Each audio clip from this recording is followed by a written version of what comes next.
አንደኛ በለሲቱ አብባለች፣ እስራኤል ጠንክራለች። ሁለተኛ የተበተነው ኃይል መሰብሰብ ጨርሷል፣ ይሄው እየተጠናቀቀ ይገኛል። ሶስተኛውም የነቢዩ የኢሳይያስ የቅዱስ ጳውሎስን ትንቢት ደግሞ መፈጸሙ ቀርቧል። በተለይ እኔ የሚጨንቀኝ ጌታ ሆይ ሃይማኖት የሚያስክድ መከራ ሳይመጣብን ጌታ ሆይ ቶሎ ወደዚች ከተማ ውሰደን ብንለው አይሻል? የሚያስጨንቅ መከራ መጥቶ አንተን ሳንክድ ጌታ ሆይ ናና ውሰደን ብንለው አይሻል? እንዳመን እንዳስቀደስ እንደቆረብን ቤተ መቅደስ እንደተመላለስን የዚህ ዓለም ሐሳብ ሳያታልለ የዓለም ምኞት ሳይማርከን የዓይን አምሮት ሳያስቀረን አንተን ብቻ እያየን ጌታ ሆይ እባክህ ናና ውሰደን ብንለው አይሻል? ሳንጠራጠር ሳንክድህ በመከራዎች ብዛት የሚመጣውን ዓለም ትተን ለዚህ ዓለም ሳንገዛ ጌታ ሆይ እባክህ ናና ውሰደን ብንለው አይሻል? በለስ ጫፏ ሲለጸልስ ቅጠሏም ሲያቆጠቁጥ በጋ እንደቀረበ እንደምታውቁት ሁሉ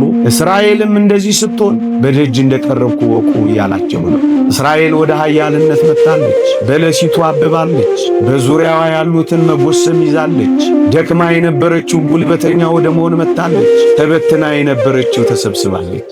ነቢዩ ዳንኤል በትንቢተ ዳንኤል ምዕራፍ 7 ላይ እንዲህ የሚል ትንቢት ተናግሯል። የተበተነው ኃይል መሰብሰብ በጨረሰ ጊዜ ፍጻሜ ይሆናል ይላል። ይሄው እንደምታዩት ዓለምን ወደ መቆጣጠር ቀረበ። ኃያል ሆኑ፣ በረቱ። በቅርቡም ሰምቻለሁ 200 አይሁዳውያንን ከኢትዮጵያ እንኳን ሰብስበዋል ሲባል ሰምቻለሁ። አዎ ሁለተኛው የነቢዩ ትንቢት እየተፈጸመ ነው። የተበተነው ኃይል እስራኤል መሰብሰብ እያበቃን ያን ጊዜ ፍጻሜ ይሆናል የተባለው ቃል መፈጸሙ አይቀሬ ነው። ክቡራን አበው ካህናት፣ ሊቃውንተ ቤተ ክርስቲያን፣ መምህራነ ወንጌል፣ ዘማሪያን፣ የተወደዳችሁ የልዑል እግዚአብሔር ቤተሰቦች፣ የእመቤታችን የቅድስት ድንግል ማርያም የአስራት ልጆች፣ የቅዱሳን ወዳጆች እንደምን ሰነበታችሁ? እንደምን አላችሁ? አሜን። በቸርነቱ የጠበቀን ባጸደ መቅደሱ የሰበሰበን ስሙን እንድንጠራ ቃሉንም እንድንሰማ የረዳን የአባቶቻችን አምላክ የእኛም አምላክ ልዑል እግዚአብሔር ዘላለማዊ ስሙ የተመሰገነ ይሁን። ለቀደምት አበው ለነቢያት፣ ለቅዱሳን ሐዋርያት፣ ለሐዋርያውያን አበው ለሊቃውንት የገለጸውን ጥበብና ምስጢር ለሁላችንም ይግለጽልን። ከዚህች ዕለት በረከት ረድኤት ለሁላችንም ያሳትፈን። ሰምተን ለመጠቀም እግዚአብሔር ይርዳን። አሜን። በዚህ የምትኖር ከተማ የለችንም፣ ትመጣ ዘንድ ያላትን እንፈልጋለን እንጂ። የሐዋርያው የቅዱስ ጳውሎስ መልእክት ወደ ዕብራውያን ሰዎች ምዕራፍ 13 ቁጥር 14 በዚህ የምትኖር ከተማ የለችንም። በዚህ ኃይለ ቃል አቆያችኋለሁ። በዚህ የምትኖር ከተማ የለችንም። ለክርስቲያኖች እንድንሰማው ከሚገባው ነገር አንዱ በዚህ ዓለም በዚህ ምድር የምንናፍቃት ሌላ ከተማ እንደሌለችን ይልቁንም ግን በተስፋ የምንጠብቃት ልባችን የሚናፍቃት በዚያ ለዘላለም እንድንኖር የምንጠብቃት ሌላ የተስፋ አገር፣ ሌላ የተስፋ ከተማ፣ ሌላ የተስፋ ሕይወት እንዳለን አድራሻዋንም ከተማዋንም ማወቅ ይገባናል። በዚህች ምሽት ከብዙ በጥቂቱ ከረጅሙ ባጭሩ ጥቂት ደቂቃ ማቆያችሁ በዚህ የምትኖር ከተማ የለችንም፣ ትመጣ ዘንድ ግን ያላትን እንፈልጋለን። የምንፈልጋት ከተማ አለችን። በዚህ ሳምንት ሁላችሁም እንደምታውቁት ስለ ጌታችን መምጣት በቤተ ክርስቲያን ተምራችኋል። ከዛው ጋር የተያያዘ ሐሳብ ነውና ነገሩን ለማጽናት እኔም ባነሳው ወደድኩ። ጌታችን በዚህ በማቴዎስ ወንጌል ምዕራፍ 24 ላይ የመጨረሻ ምልክት ለቅዱሳን ሐዋርያት ሲነግራቸው ድንጋይ በድንጋይ ላይ ሳይፈርስ ሳይወድቅ አይቀርም ነው ያላቸው። እውነት ነው።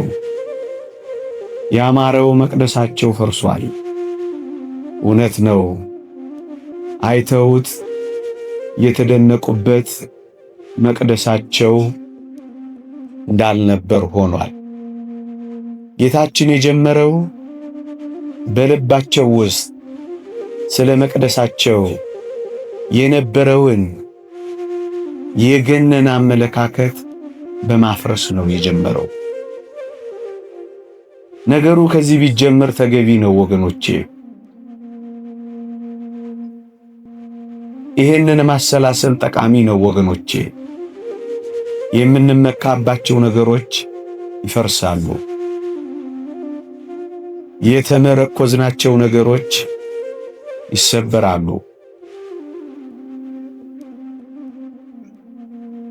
በእጆቻችን አፋችንን የጫንባቸው ያስደነቁን ያስገረሙን የዚህ ዓለም ጉዳዮች አንድ ቀን ያከትማሉ። ወገኖቼ መፈራረሳቸው አይቀርም፣ ማብቃታቸው አይቀርም። ከሱ ነው የጀመረው ጌታችን። ይልቅ ምን አለበት እግዚአብሔርን ቢያደንቁት ኖሮ? ይልቅ ምን አለበት እሱ ሊሰራ ያለውን ነገር ቢመሰጡበት ኖሮ? ልባቸው፣ ቀለባቸው፣ ሐሳባቸውም ያለው የሰሩት መቅደሳቸው ላይ ነው። ግን እኮ የሚፈርስ ነው ወገኖቼ። የኔና የናንተ ልባችን፣ የኔና የናንተ ሐሳባችን፣ የኔና የናንተ መንፈሳችን፣ የኔና የናንተ ናፍቆታችን፣ የኔና የናንተ ትኩረታችን በዚህ ዓለም ላይ ይሆን? እመኑኝ፣ አንድ ቀን መፈራረሱ አይቀርም። አንድ ቀን መነቃቀሉ አይቀርም። አንድ ቀን መውደቁ አይቀርም። አንድ ቀን መጥፋቱ አይቀርም። ለዚህ ነው ጌታችን ከሚፈራርሰው ነገራቸው፣ ከተመኩበት ትምክህታቸው፣ ከተደነቁበት መደነቃቸው ዘወር ሊያደርጋቸው እንዴ ተናገራቸው።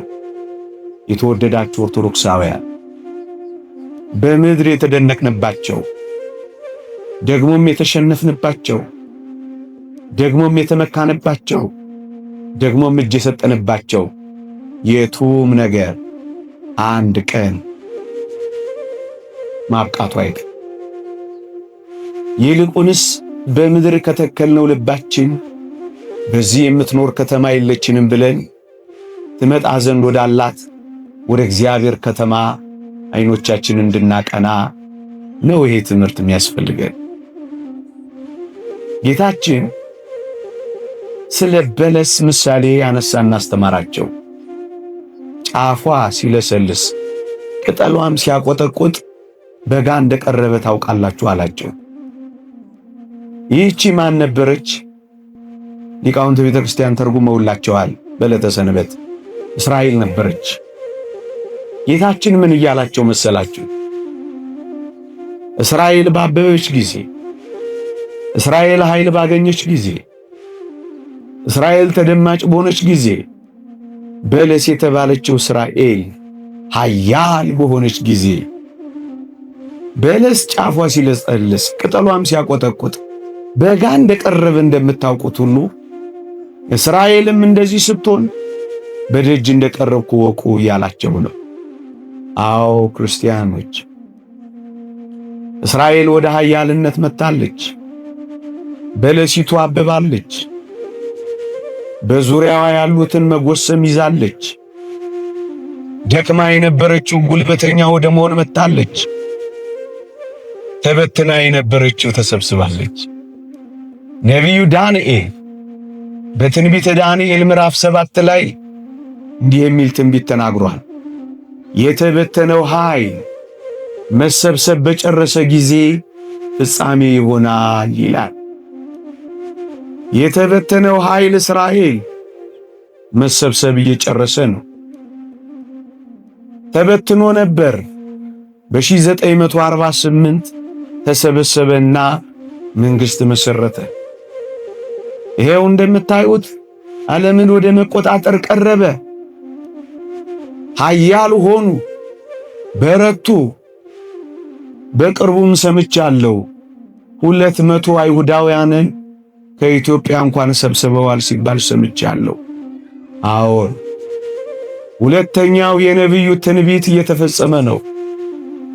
የተበተነው ኃይል እስራኤል መሰብሰብ እያበቃን፣ ያን ጊዜ ፍጻሜ ይሆናል የተባለው ቃል መፈጸሙ አይቀሬ ነው። አንደኛ በለሲቱ አብባለች፣ እስራኤል ጠንክራለች። ሁለተኛ የተበተነው ኃይል መሰብሰብ ጨርሷል፣ ይሄው እየተጠናቀቀ ይገኛል። ሦስተኛውም የነቢዩ የኢሳይያስን የቅዱስ ጳውሎስን ትንቢት ደግሞ መፈጸሙ ቀርቧል። ምን የሚለው? ሮሜ መልእክት ምዕራፍ 9ን አንብቡት።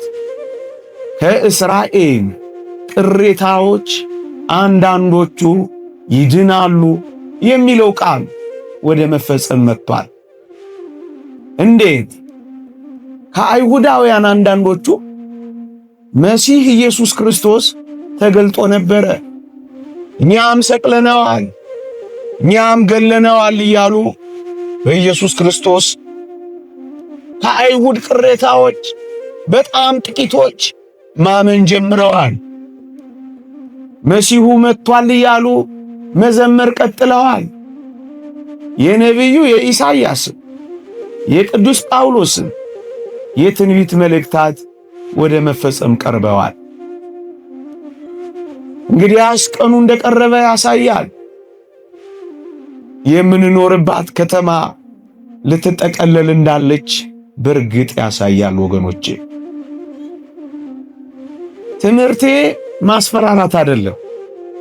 ይልቁንም ይህችኛዋ ድንጋይ በድንጋይ ላይ የሚፈርስባት፣ አለቶች የሚሰነጠቁባት፣ በታላቅ ግርማው በሚያንቀጠቅጥ ሞገስ በነፋስ ኃይል የሚበትናት፣ በዚህ የምትኖር ለዘላለም የምትጸና ከተማ የለችንማ። እኛ ክርስቲያኖች የምንጣበቅባት፣ አንለቅሽም የማንላት፣ ልባችንን የምንተክልባት፣ ፍጹም ተስፋችን የምናረጋት፣ አንቺ ከሌለሽ አልኖርም የምንንባት እዚህ የምትኖር ከተማ የለችንም። እቺ ከተማ ወይም እቺን ዓለም ማለቴ ነው በጨለማው ዓለም ገዢ በዲያብሎስ እየተያዘች እንደሆነ ያስታውቃል። ሐዋርያው ቅዱስ ጳውሎስ የጨለማው ዓለም ገዢ ብሎታል። ዲያብሎስ በክፋት እየባሰች፣ በነገር እየጠቆረች፣ በመከራ እየወየበች፣ በወንጀል እየጠለሸች ደግሞም እየከሰመች ናት ያለችው። ያቺ መኃልየ መኃልይ ሰሎሞን ላይ እንዳለችው እንደዚያች ሙሽሪት ትመስላለች። ፀሐይ መልኬን አጥቁሮታል አክስሎታልና አትዩኝ እንደምትለው እንደዛች ሙሽሪት ትመስላለች።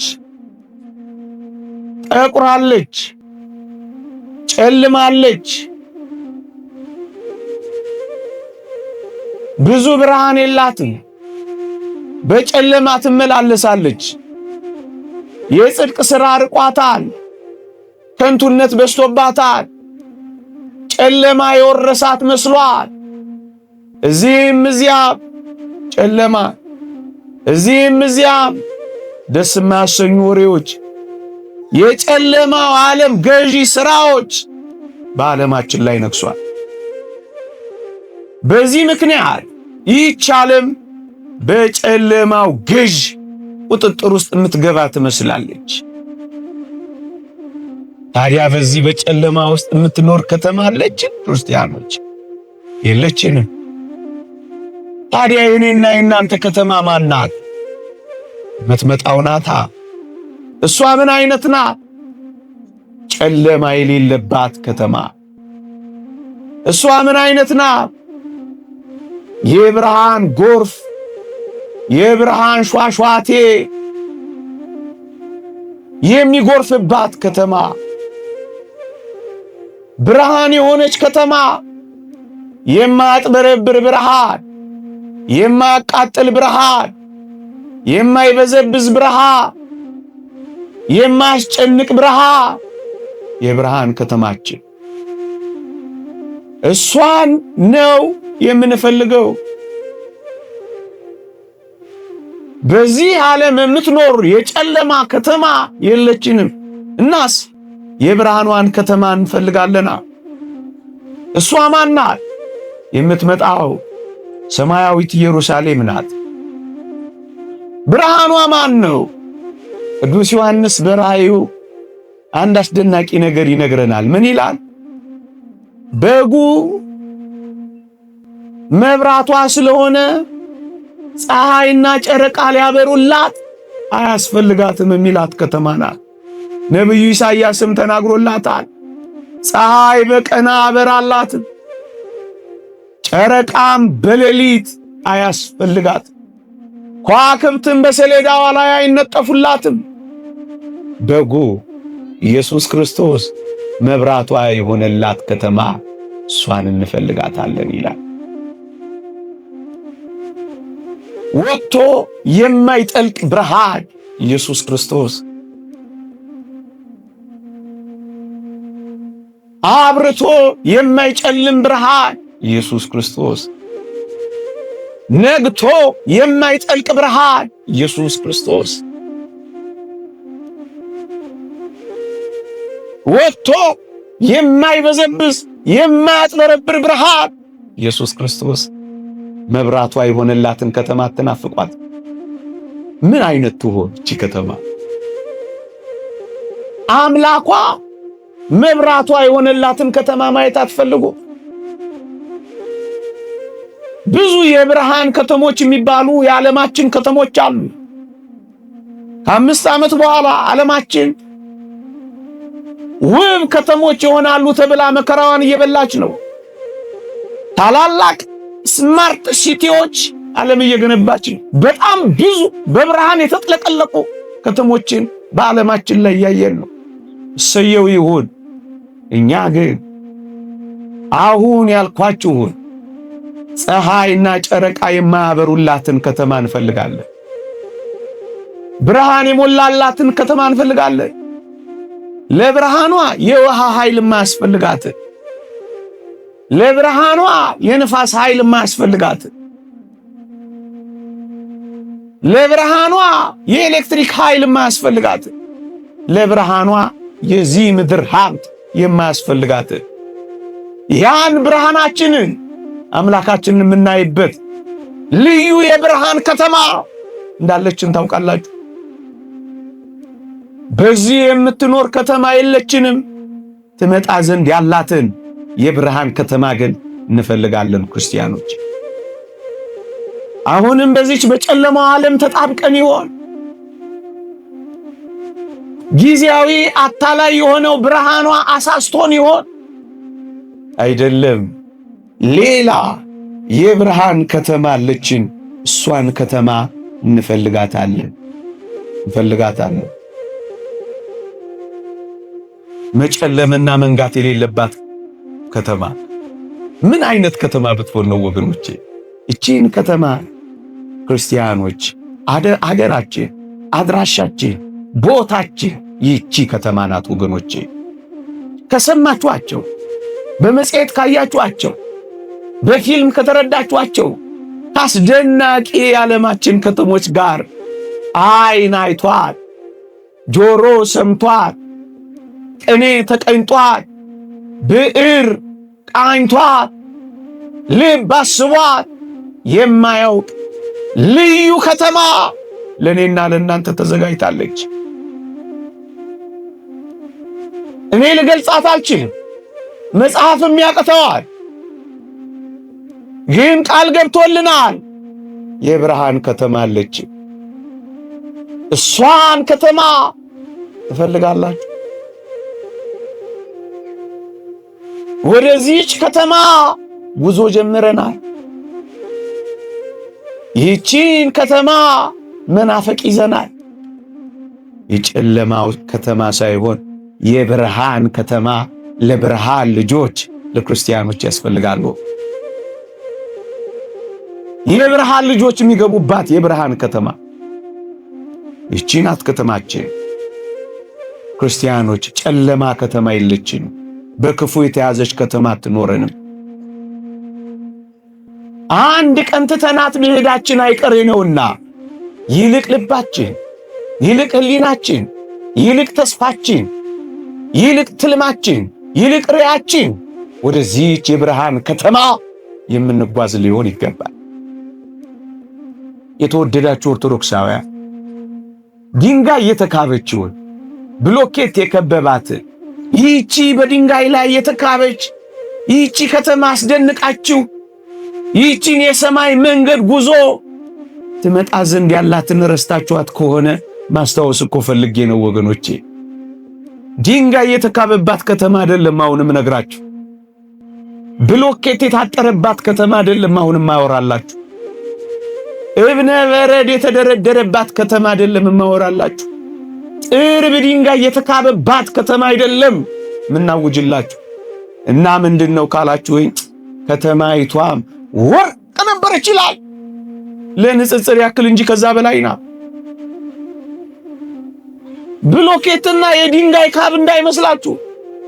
ቅዱስ ዮሐንስ በራእዩ እንደነገረን ኢያስጲድ በሚባል ልዩ ማዕድን ቅጥሯ የሆነላት ከተማ አለቻችሁ ይላል። ምን አይነት ከተማ ትሆን ወገኖቼ? እንደውም አንድ አባት ሲናገር አንድ ሰው አይቷት 70 እና 80 ዘመን ፈዞ ይቆማል ይላል። ፈዘን የምንቆምባት እያደነቅን ሕይወት የምንረሳባት እግዚአብሔር ለሞተላቸው ልጆቹ ያዘጋጃት ምን አይነት ከተማ ትሆን ወገኖቼ? እንዴ ደረጃዎቿ እንቁ የሆኑላት ምን አይነት ከተማ ትሆን? ከተማይቱ ወርቅ የሆነች ምን አይነት ከተማ ይሆን? ቅጥሯ ኢያስጲድ የሆነላት ምን አይነት ከተማ ይሆን? ውሸት መስሏችሁ ነው? የተገለጸው በጣም ትንሽ ነው። በቃላት ተገለጸ እንጂ ከዚህ በላይ ነው ጉዳዩ። የተመሰለለት ከዋናው በታች ነው ወገኖቼ። ዋናው እጅግ በጣም ልዩ ነው። ወደዚህች ከተማ መሄድ ትናፍቃላችሁ? ቢያንስ አድራሻዋን ተነጋግረን ሁላችንም እንድንናፍቃት ደግሞም እንድንጓጓላት ትመጣ ዘንድ ያለችውን በተስፋ እጆቻችንን ዘርግተን እንድንጠብቃት እኮ ነው ይህቺ ወርቅ የሆነች ከተማ የምታስፈልገን። የትኛውን የመሰጣችሁ? የትኛው G+ ምንትስ ነው ከቤታችሁ ወጣችሁ ወደዚህች የወርቅ ከተማ መግቢያ ደጅ ወደዚህ ቤተክርስቲያን እንዳትገቡ ያደረጋችሁ? የትኛው ቤታችሁ አሰራችሁ? የትኛው ካባችሁ ያዛችሁ? የትኛው ክምራችሁ አስቀራችሁ? ሌላ ሀገር። ለዚህ እኮ ነው መጽሐፍ አገራችን በሰማይ ነው ያለው። ወገኖቼ አገራችንማ በሰማይ አገር አለ። የውሃ ግድግዳ የደም መሰረት ያለው የሰማይ ቤት ተዘጋጅቶልናል። ሌላ ከተማ አለች። እሷን አድራሻዋን ነው ቀስ እያልኩ እየነገርኳችሁ ያለሁት ወገኖቼ። በዚህች አሁን በምንኖርባት ከተማ የተወደዳችሁ ኦርቶዶክሳውያን ምን እንዳለ ታውቃላችሁ? አዎን፣ በዚህች በሚኖሩት ላይ ቅዱስ መጽሐፍ እንደሚናገረው ይልቁንም በመጨረሻው ዘመን መፍራትና መንቀጥቀጥ ዝንጎችን ያዛቸው እንዳለ የተዘናጋነውን መፍራትና መንቀጥቀጥ ሳይዘን አይቀርም ወገኖቼ። ድንጋጤ አለ፣ ሁከት አለ፣ ፍርሃት አለ፣ መንቀጥቀጥ አለ፣ ስጋት አለ። ምን እንወሻሻለን?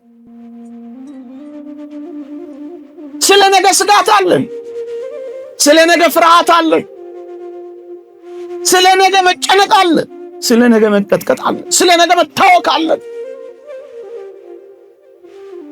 ፍርሃት በኑሯችን መካከል ፍርሃት፣ በመውጣት መግባታችን መካከል ፍርሃት፣ በዚህም በዚያም ፍርሃት፣ ወገኖቻችንን ባለማመን ፍርሃት። በፍርሃት ተውጠናል። ምናልባት እግዚአብሔር በእኛ በዚህ መካከላችን አላረገውም እንጂ ይኸው በወንድሞቻችን በወገኖቻችን ያለው ፍርሃት ምንኛ ከባድ፣ የቆምንበትን መተማመን ያልቻልንበት ፍርሃት ነው ውስጣችን ያለው። ነገን ከተስፋ ይልቅ ስጋት ሆኖ ፍርሃት ከያዘን ቆየ። ዓለማችን ሁሉ በዚህ ፍርሃት ተይዛለች። የቴሌቪዥናችንን መስኮት ጨክነን አይኖቻችንን ተክለን ማየት ካቆመ ስንት ጊዜ አለ። የእናንተን አላቅም፣ እኔ ከተቆራረጥኩ ቆይቻለሁ። የሕፃናትን ደምና እንባ ማየት እንዴት ይቻላል? ታላላቅ የዓለም ሚዲያዎች በሙሉ የዜና ሽፋናቸው ፍርሃት ነው።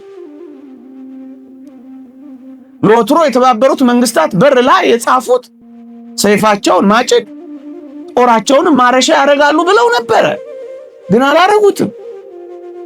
ሰይፋቸውን ሰርጓጅ መርከብ ሰሩበት፣ ጦራቸውንም ሴጣኑ የሚባል ቢነካ ድምጥማጥ የሚያጠፋ መሳሪያ አመረቱበት። በጦር መሳሪያ ትንንት ፍርሃት። ታዲያ እቺ የምንኖርባት ዓለም የፍርሃት ዓለም አይደለች? የሚያስፈራ ያለባት፣ ሰው የሚያስፈራ፣ አውሬ የማያስፈራው ሰው የሚያስፈራው ሆኖ የተገላበጠባት አይደለም።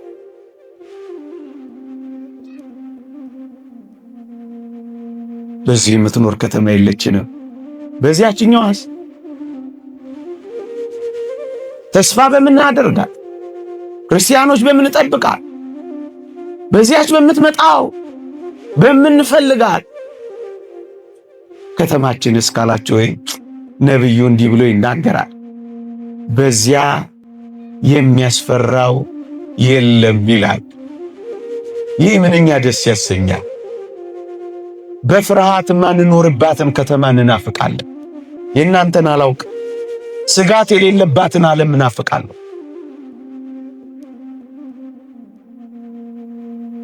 የሚያስፈራው የሌለባትን ዓለም እንፈልጋለን ማለት እኮ ነው እንዴ! ነብዩ ኢሳይያስም ተናግሮላታል እኮ። ምን አይነት ፍርሃት! የሚናጠቅ አውሬ የሌለባት ከተማ። እዚህች ከተማን እንፈልጋለን። ምን የሌለባት? ፍርሃት የሌለባት፣ ያለ ፍርሃት ያለ ስጋት የምንኖርባት ይህችን የምትመጣውን ከተማ እንፈልጋታለን። ፍርሃት የሌለባትን ከተማ፣ ጭንቀት የሌለባትን ከተማ፣ ስጋት የሌለባትን ከተማ፣ ሕሊናን የሚወጥር ልብን የሚያደክም ፍርሃት የሌለባትን ከተማ። ስለ ልጆቻችን ፈርተናል። ምን ስንቱ አስጨንቅ። ፍርሃት የሌለባትን ከተማ እንፈልጋለን። ፍርሃት የሌለባትን ከተማ እንፈልጋለን። በዚያ የሚያስፈራው የለም። እንዲህ ይላል፣ አንበሳም አይኖርበትም፣ ነጣቂ አውሬም አይወጣባትም፣ ከዚያ አይገኙም ይላል ነብዩ ኢሳይያስ።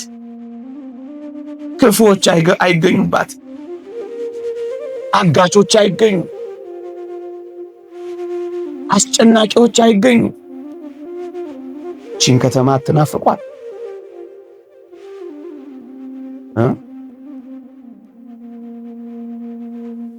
ምናልባት በዓለማችን ላይ ያሉ የሚጠሩ በአፍሪካም ያሉ አሸባሪዎች ማይገቡባት ከተማ አትናፍቃችሁ?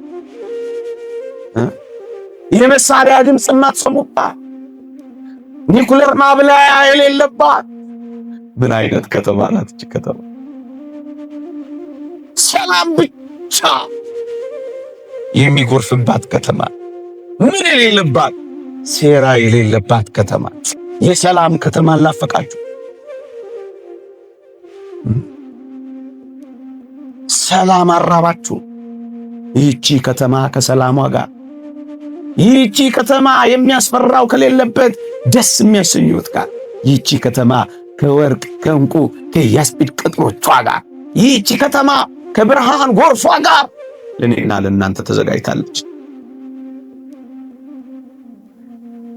የሰላም ከተማ ናት። የክፋት ከተማ፣ የጸብ ከተማችሁን አንፈልግም በሏቸው። የሚያስፈራ ከተማችሁን አንፈልግም በሏቸው። እንኖርባታለን ግን አንጣበቅባትም። እንመላለስባታለን ግንስ ቀልባችንን አንስታለን። እናልፍባታለን እናገድምባታለን እንጂ አንኖርባትም። ቁጥር 20 ላይ የበዓላችንን ከተማ ጽዮንን ተመልከት፣ ዓይኖቼ የሰላም ማደሪያ ካስማውም ለዘላለም የማይነቀል አውታሩም ሁሉ የማይበጠስ የማይወገድ ድንኳን የሆነውን ኢየሩሳሌምን ያያሉ ይላል። የማትነቀለውን ከተማችንን እንፈልጋለን። የማትናወጸውን ከተማችንን እንፈልጋለን። ሁከት የሌለባትን ከተማችንን እንፈልጋለን። የጸጥታ አስከባሪ የሌለባትን ከተማችንን እንፈልጋለን። ሚሊሻ የማይሰማራበትን ከተማ እንፈልጋለን። ተዋጊ የሌለባትን ከተማ እንጠብቃለን። እሷ ናት ከተማችን። ቺን ድንኳን፣ ቺን የሰላም ከተማ እንጠብቃለን ወገኖቼ። ይቺ የምንኖርባት ከተማችን ዓለማችን ማለት ነው። በነገራችን ላይ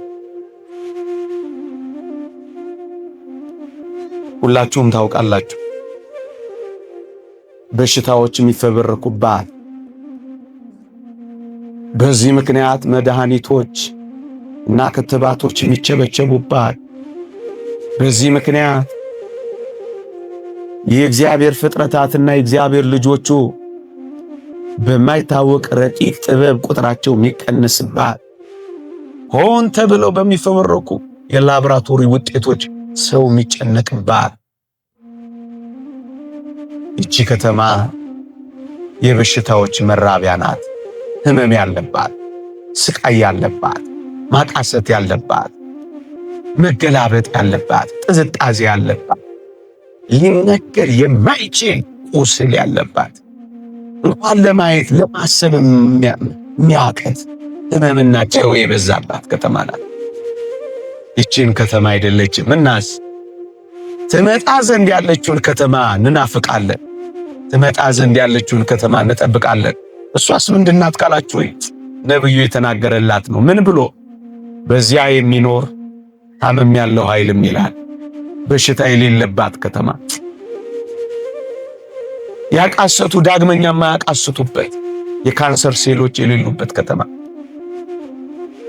የክፋት በሽታዎች የማይገቡባት ከተማ፣ ማነስ መብዛት የማይታይባት ከተማ፣ ህመም ከቶ የማይታሰብባት ከተማ፣ ዶክተሮች የሌሉባት ከተማ፣ ፋርማሲዎች የሌሉባት ከተማ፣ ሲቲ ስካንና ኤምአርአይ የማይታይባት ከተማ፣ ማቃሰት የሌለባት፣ ማገላበጥ የሌለባት፣ ከሆስፒታል ሰልፍ የሌለባት፣ ምድር ላይ ብትኖር ይሻልሃል ከደዌ ጋር ወይስ በሰማይ በጣም ምርጥና ተፈላጊ የሆነ በአብርሃም እቅፍ መኖር ትመርጣለህ ብትሉት አልወርድም ብቻ ነው የሚላችሁ ወገኖቼ። ምን ነው እኛ አልታመምን እንደው ሌሎች ታመው ያቃሰቱ አይደል? እኛ ወደቅን ከሆነ ሌሎች ወድቀው ይሆን? ናላ የሚያዞር ህመም ያዛቸው በሰው እጅ የተጎዱ ስንት ናቸው?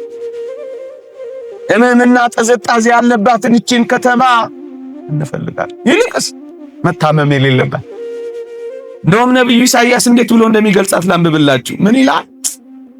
እውሮች የሚያዩባት ያላት፣ የእውሮች አይን የሚያይባት፣ የደንቆሮ ጆሮ የሚሰማት፣ ድዳ ምላስ የሚዘምርባት፣ አንካሳ እንደሚዳቋ የሚዘልባት ምን አይነት ከተማ ናት? ጉድለት የሌለባት በሙላት ብቻ የተሞላች ይህቺን ከተማ ትናፍቋት? ይህቺን ከተማ መኖር አትፈልጉም? ክርስቲያን ወደዚች ከተማ ወደ ብርሃን ከተማ እንቁና ወርቅ ወደሆነች ከተማ የሰላም ማደሪያ ህመም የሌለባት ከተማ የሚያስፈራ የሌለባት ከተማ አትጨክኑ፣ አትዘጋጁ። ልትመጣ እኮ ብዙ የቀራት እንዳይመስላችሁ። ሊመጣ ያለውም ይመጣል አይዘገይም ተብሎ ተጽፏል። ቅድም ካልኳችሁ ምልክቶች ሌላ በግልጽ በቅዱሳት መጻሕፍት የተጻፉት ቀስ እያሉ መፈጸም ጀምረዋል። ብዙ ሊቀር አይመስልም ወገኖቼ። አሁን ልባችንን፣ ሐሳባችንን፣ መንፈሳችንን ሰብስበን እንዲህ ወዳለችው ከተማ ጉዞ መጀመር የለብን? ከተማይቷን እኮ ነው ማስተዋወቃችሁ። ምናልባት ከናፈቅናል። ስለ አሜሪካ በጣም እየተወራ በጣም ነው ልለናል። ሁልጊዜ እንደምንናገረው አንዳንዶቻችን ኢትዮጵያ ውስጥ ሰው ሆኖ ከመኖር ይልቅ ዋይት ሃውስ ውስጥ ሳር ሆኖ መብቀል ተሽሎናል። ምክንያቱም ወሬው በስቷል። መረጃችን ስለ አሜሪካንና ስለ ዱባይ እንጂ መሆን አቅቶታል። ልባችን የማይናፍቃት፣ ህሊናችን የማይመኛት፣ አይናችን ለያት የማይጓጓው የመረጃ እጥረት ከሆነ እስኪ እናስተዋውቃችሁ እኮ ብለን ነው። በዚህ የምትኖር ከተማ ማይለችን ትመጣ ዘንድ ያላትን እንፈልጋለን፣ እሷን እንጠብቃለን። አሁን የምትኖሩት እኮ ለሷ፣ ብርድ የምትመቱት እኮ ለሷ። ከሁሉ በላይ መንግሥተ ሰማያት ከተባለ ከተወደደ ጌታችን ጋር አብረን የምንኖርባት ከተማ፣ ተድላ ደስታችን ከሆነው ፊቱን ከማየት ጋር የምንኖርባት ከተማ ምን ብሎ ቃላት ይገልጸዋል ይሄን ወገኖቼ?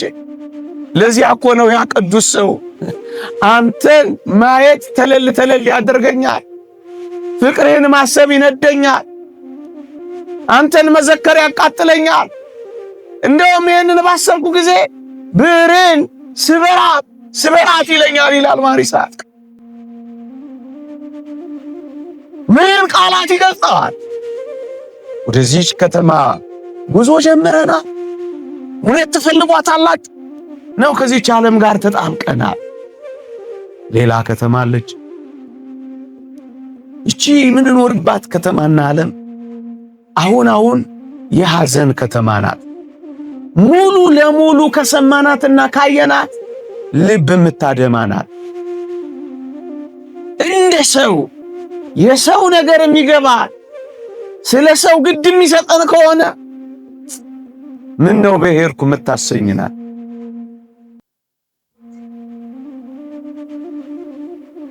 ሐዘን የበዛባት፣ ዋይታ የበዛባት፣ ለቅሶ የበዛባት፣ ግፍ የበዛባት፣ ጭካኔ የበዛባት። ታዲያ እንዲህ ባለው ሐዘን ውስጥ ዘላለም ተጥላችሁ መኖር ትፈርዳላችሁ? ምናልባት ዛሬ ስቃችሁ ከሆነ ምናልባት ነገ ደግሞ የኛ የማልቀስ ተራ ይሆን? ምናልባት ዛሬ ፈንጥዘን ከሆነ ነገ የመኮራመት ወረፋኛ ጋር ይደርስ ይሆን? አንተ እንደነሱ እነሱ እንዳንተ አንድ ቀን ቦታ መቀያየር ወረፋው ይደርስ ይሆን?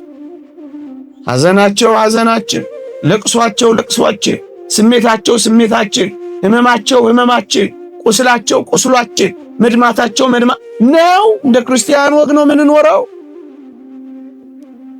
ራሳችንን ከታመሙት ጋር እንቆጥራለን። ይህ እኮ የወንጌል የጽድቅ አንዱ መንገድ እኮ ነው። ሐዘን ሐዘን ሐዘን ይቻለም ጆሮን ጭው የሚያረግ አንዱን ስንሻገረ ወዳም አንዱን አለፍነው ስንል ሌላ ጎርፍ አንዱን ተጠለልነው ስንል ሌላው ዶፉ ሐዘን። ታዲያ በዚህች የሐዘን ከተማ በዚህች የሐዘን ዓለም በቃ ዝም ብለን መኖር ነው የምንፈልገው አይደለም። እንደ እግዚአብሔር ቃል በዚህ የምትኖር በምን በሐዘን የምትኖር ከተማ የለችም። እና ምን እንፈልጋለን? ሐዘን የሌለባትን ከተማ እንፈልጋለን። የእግዚአብሔር ቃል እንዲህ ይላል፣ ክርስቲያኖች ከእንግዲህ ሐዘን የለም፣ ዋይታም የለም፣ ጩኸትም የለም፣ ስቃይም የለም። በግልጽ የተጻፈውን ቃል ነው የምነግራችሁ። ይህ ዘመን አይናፍቃችሁ፣ ሐዘንም እንዲያቆምበት። ስንቶች ተሰቃዩ፣ ስንቶች አለቀሱ፣ ስንቶች እርር ድብን አሉ፣ ስንቶች በሐዘን ተቆራመዱ፣ ስንቶች በሐዘን ቆሰሉ። ሐዘን የሌለባትን ከተማ አትናፍቁ። ስቃይ የሚያቆምባትን ከተማ፣ ዋይታ የሚያቆምባትን ከተማ፣ ጩኸት የሚያቆምባትን ከተማ እንዲህ ይላል የእግዚአብሔር ቃል፣ እንባዎችንም ሁሉ ከዓይኖቻቸው ያብሳል፣ ሞትም ከእንግዲህ ወዲህ አይሆንም፣ ሐዘንም ቢሆን ወይም ጩኸት ወይም ስቃይ ከእንግዲህ ወዲህ አይሆንም። እቺን ከተማ አትናፍቁ፣ እቺን ከተማ አትናፍቁ። ማንም እንደማያዝን፣ ማንም እንደማይጮህ፣ ማንም እንደማይሰቃይ በዚህች ከተማ በዚህች ዓለም ላይ ዋስትና የለው። ባለጸጎች ደህይተው አይተናል፣ ዋስትና የለንም። ባለ መሳሪያዎች፣ ባለ ጉልበቶች፣ አዋቂዎች ማንም ዋስትና እንደሌለው አይተናል። ዋስትና ያለን በሰማይ ብቻ። በዚህች የምትኖር ከተማ የለችም፣ የሐዘን ከተማ የለችም። ትመጣ ዘንድ ያላትን እንጠብቃለን፣ ትመጣ ዘንድ ያላትን እንፈልጋለን።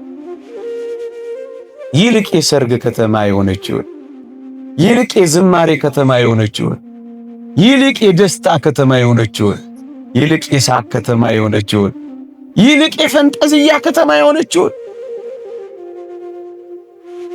ይልቅ ሁከት የሌለባት የጸጥታ ከተማ የሆነችውን እሷን እንናፍቃለን። የተወደዳችሁ ኦርቶዶክሳውያን ይቺ ከተማ የሰርጋችን ከተማ ናት። ደግማታለሁ። ለበጉ ሰርግ የታጩ ንጽህናቸውን የጠበቁ ሃይማኖታቸውን ያጸኑ በከበረው ሥጋና ደም የተሞሸሩ እንደ አንዲት ንጽሕት ድንግል ለክርስቶስ ሊቀርቡ የተዘጋጁ እንደ አምስቱ ቆነጃጅት በተስፋ ከጌታቸው ጋር በዚህች ከተማ ሊኖሩ የሚጠባበቁ ሁሉ ሰርጋቸውን የሚያረጉባት ድል ያለ የበጉ ሰርግ የሚደረግባት ከተማ እኮ ናት። ይህቺን ከተማ ማየት ትፈልጋላችሁ? ቅዱስ ዮሐንስ በራእዩ ይህንን የገለጸልን የበጉ ሰርግ ራት ተዘጋጅቷል፣ ቤተ ክርስቲያንን ጥራት ሲል ድምፅ ይሰማል። ለእኔና ለእናንተ የተዘጋጀ ሰርግ አለ። የዚህ ዓለም ሰርግ ምንኛ ያስደስት! ሰማዕትነት ሊቀበል ሲል ነጭ ልብስ ለብሶ ወደ ሰማዕትነቱ መድረክ ወጣ። ወደዛ በደስታ ሲጓዝ ወንድሞቹ ከኋላ ሆነው አባታችን አባፋ ዛሬ ምን ነው ያለ ወትሮ እንዲህ አይነት የሰርግ ልብስ ነጭ ልብስ ለበስክ አሉት። ምን ብሎ መለሰላቸው ይባላል? ዛሬ የሰርጌ ቀን ነው አላቸው ይባላል። ምዕመናን የሰርጋችን ቀን የሚደርስበት ቀን እንደሆነ ታስባላችሁ? ዕለተ ምጽአት የክርስቶስ ወደኛ መምጣት ብቻ አይደለም፣ እኛም ወደ ክርስቶስ ምን ሄድበት የሞታችን መንገድ ለሰምጻታችን እኮ ነው። የሰርጋችን ቀን ማለት እኮ እሱ ነው። እዚህ ሰርግ ላይ አለመገኘት አያሳዝንም ወገኖች? እንዲህ ተሰብስበን ከዚህ ሰርግ ብንርቅ አያሳዝንም? እንደዚህ ነጭ ለብሰን አምሮብን እዚህ ያለውን ልብስ ሳንለብስ ብንቀር አያሳዝንም? እንደዚህ ጮሄ አላሳዝንም? እንደዚህ ብርድ መቷችሁ አፋችሁን ኮቸችላ እስኪመስል እንደዚህ ተረባችሁ መሯችሁ ምሬት ተሰምቷችሁ ጾማችሁ ጠባለ ኪዳን መሸለ ቁርባን ገስግሳችሁ ዶፍ ጎርፍ እየወረደባችሁ ከዚህ ሰርግ መቅረት አያሳዝንም? ጎበዝ የሰርግ ዕለት ይላል ይሄ ነው፣ ሌላ እንዳይመስል። አዎ የሰርግ ከተማ አለች የምንፈልጋት። እዚህ ለመድረስ ነው መዘጋጀት። እዚህ ካለው መጣበቃችን ቀስ ብለን ፈቀቅ ነው ማለት ያለብን ወገኖች።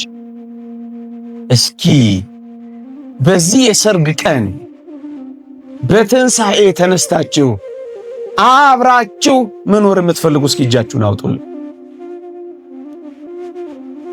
ይሄ መብራት እያበራብኝ ነው፣ እናንተን ለማየት አልችልም፣ እግዚአብሔር ያያችሁ እንጂ። እሺ አውሩልኝ። ተነስታችሁ ከክርስቶስ ጋር በዚያ ሰርግ መገኘት ትፈልጋላችሁ አይደል? ድምፅ የለም ነው አይደል እንደምትሉ አስባለሁ። እሺ መሞት የምትፈልጉ ደግሞ እስኪ እጃችሁን አውጡ። እንዴ በምን በኩል ልትነሱ ነው እናንተ? ብልጥ ልትሆኑ ነው። የሰርጋችን ቀን የሚሆነው በዚህ በኩል እኮ ነው። እውነት አሰብ እስኪ ልጠይቃችሁ፣ ድምፅ ይሰማችኋል? ግን መጨረሻ እስኪ ልጠይቃችሁ፣ በዚህ ቻውን ባልኳችሁና በገለጽኩላችሁ ከተሞች እና እኔ መግለጽ የማልችለው እና እኔ ባልደረስኩበት ህይወት ያሉ ደጋግ ቅዱሳን፣ ደጋግ ንጹሃን፣ ደጋግ ጻድቃን፣ ደጋግ መስተጋድላን፣ ደጋግ ሰማዕታት ኑ ወደዚች ምድርና ከተማ ብትሏቸው ይመጣሉ አይመጡ? ምን አላችሁ? ለምን ይመጣሉ? አንተ ሂድ እንጂ ለምን ይመጣሉ እነሱ? እውነት አስብ። በእውነት እንደማይመጡ እርግጠኛ ነን አይደለንም? አሁን ከሲኦል አንድ ሰው ጋብዤ እንደው እዚህ አንድ መልእክት አስተላልፍ ብለው ምን የሚናገር ይመስላችኋል?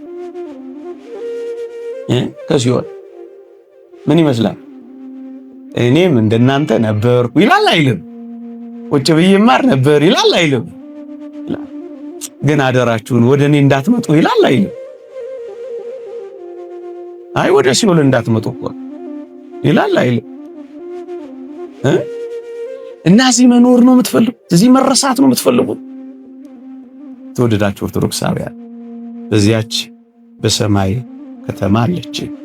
ወደዚያች ከተማ እዚህ ቅጽበት ጀምሮ ሕሊናችን እያሰባት ልባችን እያመላለሳት ጭቅ ብለን እችን የምንኖርባትን ዓለም እንጣበቅባት። እስኪ አንድ ምሳሌ ለመሰለና ነገር የላምከ አንድ ሰው በሚያልፍባት ግን በማይኖርባት ከተማ፣ ልብ በሉ፣ በሚያልፍባት ግን በማይኖርባት ከተማ፣ እንኳን በማይኖርባት በማያድርባት ከተማ ቤት ቢሰራ፣ ካርታ ቢመራ፣ ሕንፃ ቢገነባ ይሄ ሰውዬ አትራፊ ነው አክሳሪ ነው? አይደለም።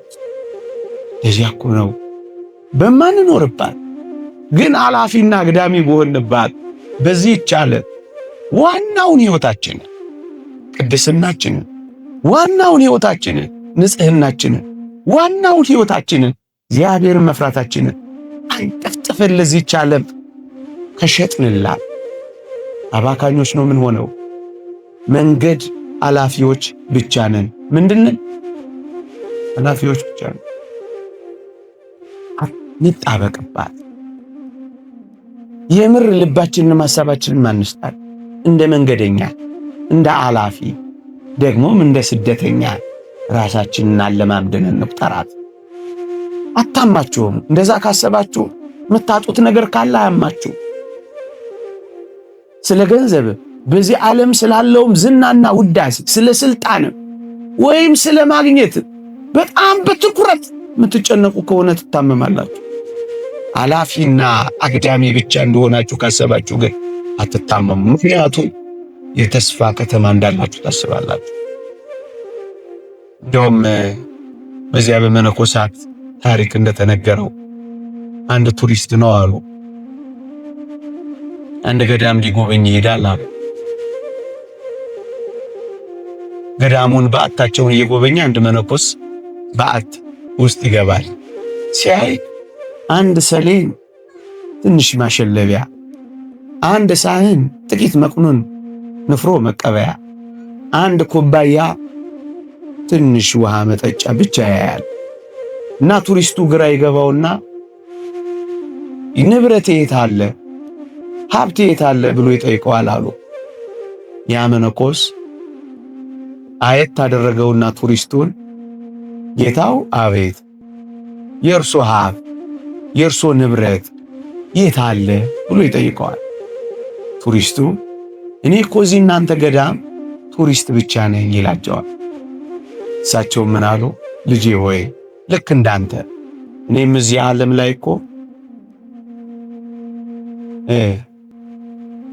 ምንድነው ቱሪስት ብቻ። ስለዚህ ብዙ መሰብሰብ አይገባኝም፣ ቱሪስት ብቻ ነኝ።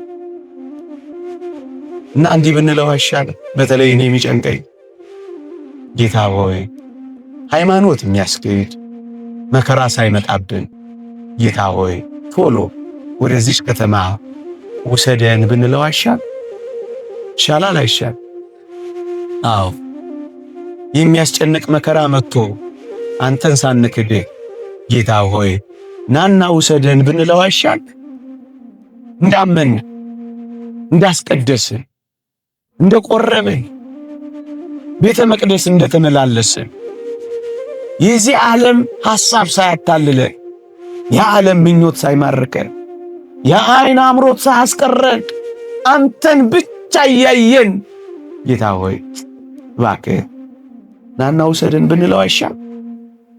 ሳንጠራጠር ሳንክድህ በመከራዎች ብዛት የሚመጣውን ዓለም ትተን ለዚህ ዓለም ሳንገዛ እባክህ ጌታ ሆይ እንደተገዛንለት ብንሞት እንደፈራነው ብንሞት ናና ውሰደን።